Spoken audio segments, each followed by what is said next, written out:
Hello বন্ধুরা, কেমন আছেন সবাই? আশা করি সকলে ভালো আছেন। আজকে আপনার জন্য আমি নিয়ে আসলাম Redmi Turbo 4 Pro। তো আজকে আমরা এটার ফুল রিভিউ দিব, আর এটা কবে বাংলাদেশে লঞ্চ হবে এবং এর প্রাইস কত হবে তার সব সম্পর্কে আজকে আপনাদেরকে আমি জানাবো। তো অবশ্যই ভিডিওটি স্কিপ করবেন না, সম্পূর্ণ ভিডিওটি দেখবেন। তো চলুন শুরু করা যাক।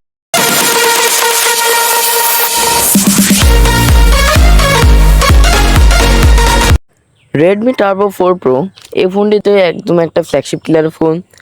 আর এটা দেখতে জানি কার সাথে মিলে যায়? হ্যাঁ গাইস, iPhone 16 এর সাথে মিলে যায়। তো অবশ্যই কিন্তু ভিডিওটি দেখার আগে আমার চ্যানেলটি সাবস্ক্রাইব করে রাখুন, তাহলে আরও নতুন নতুন ভিডিও আমাদের চ্যানেলে আপনারা পেয়ে যাবেন।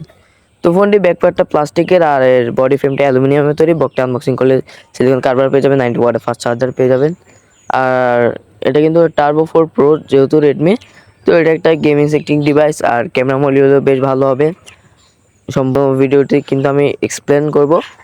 আমরা যদি iPhone 16 এর সাথে কম্পেয়ার করে দেখছেন, আমরা ডিজাইনটা প্রায় সিমিলার। আর ফোনটি লুকিংটা আমার কাছে ভালোই লাগছে মোটামুটি। ডিসপ্লে চিনমেলটা বেশ ন্যারো, একদম সুপার ন্যারো বললেই চলে। চিনমেলটা পাঞ্চল কাটারটা অনেক ছোট। তো এর ফোনটার অনেক স্পেশালিস্ট রয়েছে, যেমন কি এর ডিসপ্লে, ক্যামেরা সেকশন, অনেক কিছুই রয়েছে। তো সব কিছু কিন্তু আমরা এক এক করে বলবো। যদি ডিসপ্লে নিয়ে বলি, এটা অ্যামোলেড ডিসপ্লে একটা, যা কিনা 16:8 বিলিয়ন কালার সাপোর্ট করে, 120 হার্জ রিফ্রেশ রেট রয়েছে।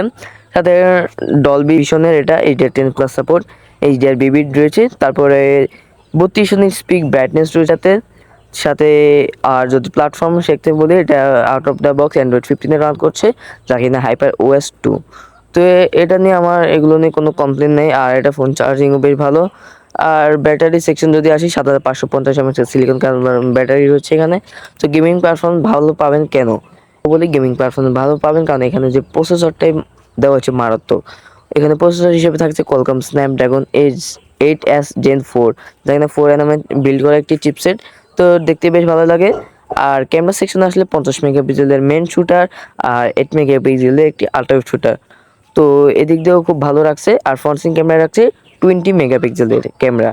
তো 6550 mAh একটি কুলার রয়েছে এতে, যাতে কিনা ফোনটা বেশি হিট জেনারেট করবে না। আর ফোনটির পিপিআই বলে র্যাম ম্যানেজমেন্ট অনেক ভালো।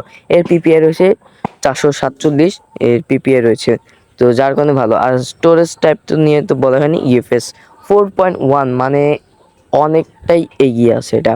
তো এর অনেকগুলো র্যাম রয়েছে, 12 GB রয়েছে, 256 GB, তারপর 16 GB, 512 GB রয়েছে, 1TB রয়েছে। তো ওগুলোর প্রাইস আরও বেশি হতে পারে। তো এর স্টিরিও স্পিকার রয়েছে, সাউন্ড কোয়ালিটি বেশ ভালো, অনেক লাউড অ্যান্ড ক্লিয়ার সাউন্ড পাওয়া যায়। তো আমি মনে করবো এটা একটা ফ্ল্যাগশিপ প্লেয়ার ফোন। তো এটা বাংলাদেশে কবে লঞ্চ হবে তা কমেন্ট করে অবশ্যই আপনারা যদি নেক্সট একটা ভিডিও চান, তাহলে আমি পরবর্তী ভিডিওতে জানিয়ে দেবো। আর এটা বাংলাদেশ লঞ্চ হলে আপনাদেরকে আমি নিয়ে ভালো একটা ভিডিও নিয়ে চলে আসবো, সমস্যা নেই। সেই পর্যন্ত অপেক্ষা করুন, অন্য অন্য ফোনের রিভিউগুলো আপনারা দেখতে থাকুন। তো Xiaomi HyperOS 2 বেশ ভালো, এর ইউআই এক্সপিরিয়েন্স খুব ভালো। তো বর্তমান বাংলাদেশের প্রাইস তারা অনেকে বলছে 35,000 টাকা, তবে আমার মনে হচ্ছে না 35,000 টাকা এখন থাকবে। বাংলাদেশ মার্কেট আসলে এর প্রায় হয়তো দাম আরও বাড়তে পারে। তো ফোনটি দেখতে বিল্ড কোয়ালিটি অনেক ভালো লাগে আমার কাছে পার্সোনালি। অনেকেরই হয়তো সিম্পল ডিজাইনটা বেশ ভালোই লাগবে, যেহেতু দুটি ক্যামেরা রয়েছে, অত বেশি ঝামেলা নেই ফোনটিতে। তো আমি মনে করব সব দিক দিয়ে ফোনটি বেস্ট ভালো আছে। হয়তো বাংলাদেশ আসলে এর দাম 40,000, 42-45,000-এর ভিতরে চলে যেতে পারে। যদি এখন বলা হচ্ছে 35K-র ভিতরে আপনারা পেয়ে যাবেন। এর 12 GB বা 8 GB র্যামও হয়তো পেতে পারেন। তো এর ভিডিওটি কেমন লাগলো অবশ্যই কিন্তু আমাদেরকে কমেন্ট করে জানাবেন। আর যদি চ্যানেলটি পছন্দ হয় তাহলে সাবস্ক্রাইব করে রাখুন পরবর্তী ভিডিওর জন্য। তো আজকের জন্য এতটুকুই। আর যারা গেমার আছেন বিশেষ করে তাদেরকে টার্গেট করে বলছি, আপনারা গেমিংয়ের জন্য নিশ্চিত ফোনটি নিতে পারেন। খুব ভালো এক্সপিরিয়েন্স পাবেন, একদম হাই কোয়ালিটিতে, হাই গ্রাফিক্সে পাবজি রান করতে পারবেন খুব স্মুথলি। আর ফোনটাতে কিন্তু IP68 বা IP69 রেটিং রয়েছে, ওয়াটার ডাস্ট প্রুফ। আর দুঃখের বিষয় একটাই, এখানে 3.5 মিনিটের হেডফোন জ্যাকটা পাচ্ছে না। এটা যদি দিতে পারি তাহলে কিন্তু বেশ জমে যেত এখানে খেলাটা। তো সবাই ভালো থাকবেন, আজকে ভিডিওটা এতটুকুই। আর পরবর্তী ভিডিও পাওয়ার জন্য অবশ্যই চ্যানেলটি সাবস্ক্রাইব করে পাশে থাকা বেল আইকন অপশন ক্লিক করে রাখুন। ধন্যবাদ সবাইকে।